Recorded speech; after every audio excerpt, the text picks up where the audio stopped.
Mastering Anterior and Posterior Composite Restorations and Rubber Dam Isolation course. في الكورس ده هيبقى معاك دكتور أحمد خيري المرسي Master Degree Candidate in Conservative Dentistry at Cairo University and Board Member of Tomorrow Tooth Academy.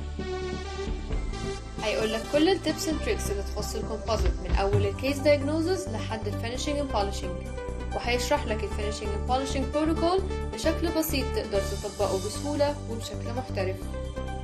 الكورس متقسم ل3 أيام.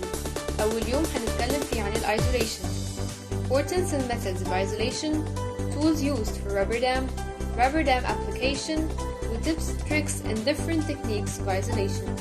اليوم التاني هيكون عن posterior composite, cavity design, adhesion protocol, systems of sectional matrix adaptation and wedge selection, layering versus injection molding, direct restorative options for endodontically treated teeth, achieving steric posterior buildup and the use of stains, finishing and polishing protocol.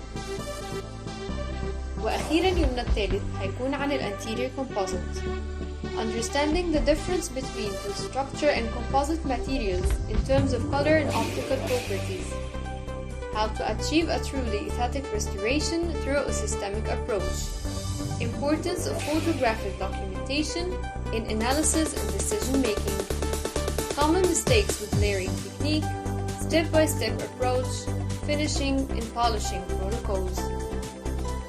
أما بالنسبة للworkshop فحضرتك هتشتغل بإيدك rubber dam isolation, polychromatic layering, class 2 composite restoration, class 4 composite restoration.